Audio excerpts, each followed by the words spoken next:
Hi everyone, I'm Danielle McDermott and I'm here to talk about how we use machine learning to detect depinning and non-equilibrium transitions in a granular system. I did this work in collaboration with Charles and Cynthia Reichard at Los Alamos National Laboratory. And so for the purposes of today's talk, I'll be describing this molecular dynamics model of a two-dimensional granular disk system where the disks are these little blue circles and they're being driven from left to right over a disorder region, which are these little gray background circles. And the disks interact with one another, which means they tend to form clumps, and they interact with the disorder, which means they tend to get pinned. And then, depending on the strength of the driving force, they take different forms. The reason that this is a granular system, in part, is because the particles interact at short range, not long range, which tends to create a rather rich phase diagram. Understanding granular materials has a lot of applications, including unjamming hoppers, unclogging flows, and anticipating landslides. And so some more simulation details is that we treat the disorder as harmonic traps that are short range, like this cartoon shows, and the driving force is uniform. Every particle has the same applied driving force like these thick arrows here, but if the particles are interacting with one another, or with the disorder sites, their net force is lesser, so you tend to have a distribution of velocities throughout the system. The details of this are in a 2017 PRE by Yang and my collaborators and I. And we summarize the kinds of phases that this system gets as you vary the disk density, the driving force, the disorder strength, and the disorder density. And here is a schematic diagram of the depinning transition as we measure the average velocity versus the driving force, and you see that at low densities like this dark blue line, the average velocity is low at low driving force and then becomes linear at high driving forces, and this transition in between the two is very sharp, whereas at high densities the disk-to-disk interactions matter much more, and so the system depins at low driving forces, and then the velocity driving force relationship is linear for the rest of time. And so what this system looks like in dynamic equilibrium at a disk density of 61% and a driving force nearly that of the pinning force, the ratio is 95%, is quite interesting. You see this large clump here at the lower part of the screen, and then this low density gas-like region here where some particles are stuck in pins and some are moving, whereas here all of the particles are moving at a relatively high average velocity. So that is one of the interesting things about granular systems that does not happen in soft matter systems that interact at larger distances. And so our goal is to use machine learning to detect the transitions we've been using in this simple two-dimensional model that exhibits things like clogging at very low driving forces, clustering at intermediate driving forces, and laning at high driving forces. And so the particular machine learning technique that I'll be talking about today is principal component analysis. So this is a generic example where I have this scatter of data that's measured by one variable versus another, and I call them feature 2 versus feature 1. And you can see there's a high variance axis here where this black line is drawn, and if you apply linear algebra to this data set, it will find it. It will be the eigenvector with the highest eigenvalue. And perpendicular to that will be the eigenvector that represents the direction of next highest variance with the next highest eigenvalue. So you probably had this in your linear algebra class at some point in your life. And we'll be using this transformation to understand a little bit more about our data set. And so in particular, here's the transformation. So this is the original measurements of the data. We call it the feature matrix. And then this is the transformation matrix that takes the feature matrix and transforms it to its principal component analysis. So the algorithm actually finds both the principal components and the transformation matrix.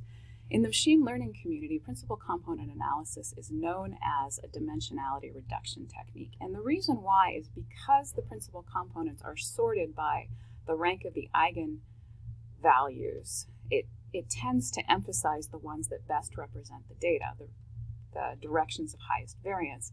And so in the rest of the talk, I'll be talking about the first principal component and actually the average of the elements of the first principal component and the first row of the transformation matrix. And those two pieces of information do a surprisingly good job of representing all of the feature data that come from all of the density of the molecular dynamics simulations.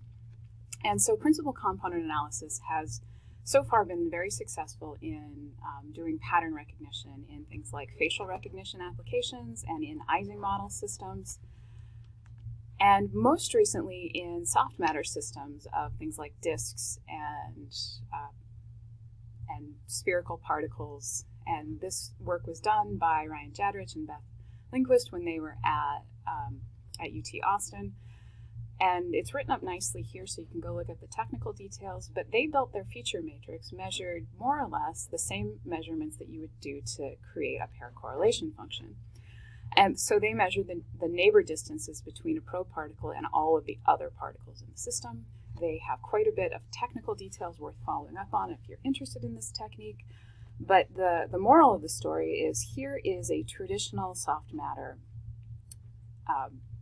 study where they have a low density liquid and then they have a high density crystal, and they measured at first the traditional order parameter that just looks at the lattice vectors of the crystal and sees if the system maps onto it. If it's a liquid, it does not map onto it very well, and the measure is 0. And if it is a solid, then you get structure by doing a dot product between the positions of the particles and the lattice vectors, and the measure takes off to 1 at highly crystalline systems.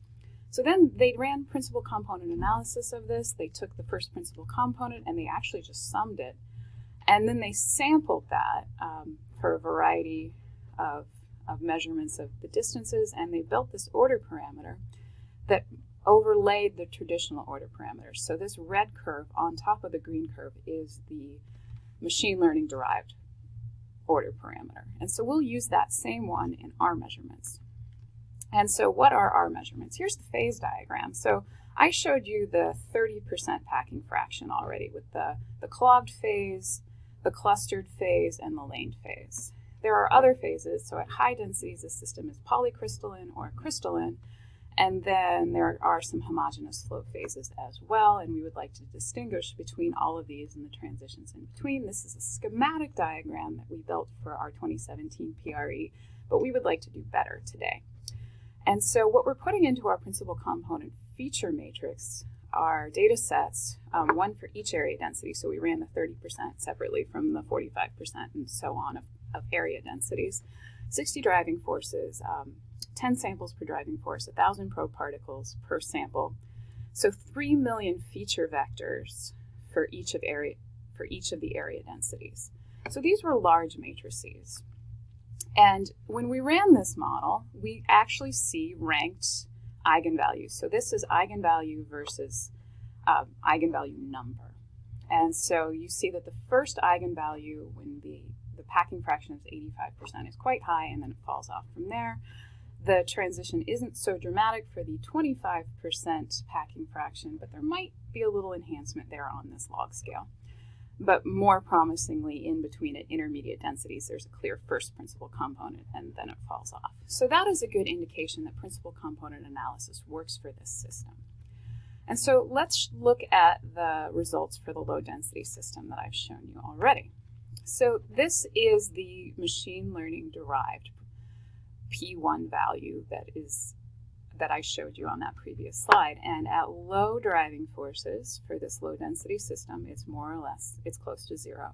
And then around the time the system depins and becomes homogeneous, it takes off, and then it's noisy at the depinning transition, and then it falls off near the laning transition, and then decreases as the lanes become more or less narrower and narrower. This is a traditional measurement from the older paper that we wrote, where we see that the slope of the average velocity versus the driving force is flat, and then it spikes where the system depins and is flat again. So this is very promising, and we applied it to lots more densities. And so here we are at the density 61% packing fraction. This is actually the video I showed you, where at low densities the system is more or less homogeneous and clogged. At high densities you have a cluster and then a low density region. At intermediate densities you have some laning, and at high densities you have a lot of laning. And if you look at the traditional order parameter of the derivative of the average velocity versus the driving force, the measure slowly increases as the system unclogs and becomes homogeneous. and then flows, and then has almost no feature at the depinning transition, and then is flat all the way across the laning transition. So not a lot going on in this measurement. Whereas here is the principal component analysis derived P1 versus driving force. And here we see, okay, the system unclogs, is homogeneous, depins, has the clustered phase, falls off as it forms lanes, and then is flat out in the laning region. And so this is a much more rich representation of what we can see with our eyes that we were not measuring with the average velocity. So this was very promising. And so let's take a look at the transformation matrix that I promised to show you earlier. So we've already been looking at the average of the first principal component elements, and now let's look at the first row of the Q matrix. Here it is for the 61% packing fraction system. It looks stunningly like G of R, and if you count, these K vectors go 1, 2, 3, 4, 5, 6, so this is the first shell of this locally packed region, and then you pick up the other neighbor distances as you go on out. This is the 30% packing fraction system. And you can see a similar structure, but it only gets to short range, and then at long range, the effect is washed out, not unlike this diagram right here. So let's end the talk with looking at the high densities that are polycrystalline at low driving forces and a defected crystal at high driving forces. The P1 versus driving force, the machine learning derived order parameter, is actually quite noisy. And if you think about why that might be, take a look at this system. Is it really very different looking at the polycrystalline versus the crystalline from a matrix point of view and neighbor distances? Only a little bit. So it can discern that the polycrystalline is relatively low order, which means that P1 is a relatively low number, and the crystalline is relatively high, but there's a lot less variance in this particular one, which means the measure comes out fairly noisy. If you look at the first row of the transformation matrix Q, it's quite sharp, which is no great surprise in a crystalline system, and would also contribute to the noise. And so then let's conclude with thinking about what would happen if we froze the number of disks and then varied the disorder density. And if you run the same analysis on that, as the number of pinning sites changes from very low to fairly high, I think, then, and look at the eigenvalue versus just ranked, you see they all fall off together. And if you look at the transformation matrix, they all overlap one another, becoming less sharp in actually at intermediate pinning densities and being fairly sharp at the edges, which is actually quite interesting. We have a lot more work to do on this slide right here. And so on that, I would like to conclude. I'd like to thank my collaborators at Los Alamos, Charles and Cynthia. This work was made possible in part by undergraduate contributors. So Yang ran the original molecular dynamics simulations. He did a lot of analysis that got left out of this talk to do traditional measurements on those phase transitions. And then Adrian Martin, who is now at USC, did a lot of molecular dynamics simulations that contributed to the scope of this project. And then Shannon Gallagher, who's currently an undergraduate at Pacific University, worked on the machine learning with me last summer. So I have all of those students to thank. A lot of the machine learning was done with the scikit-learn algorithm, and a lot of the funding and the computing came from University of Notre Dame for the computing and the Murdoch Charitable Trust for the funding. So thank you all for listening. If you have any questions, please email me. You can look me up, mcdermott@pacificu.edu, and you can look at the technical details. The paper was just published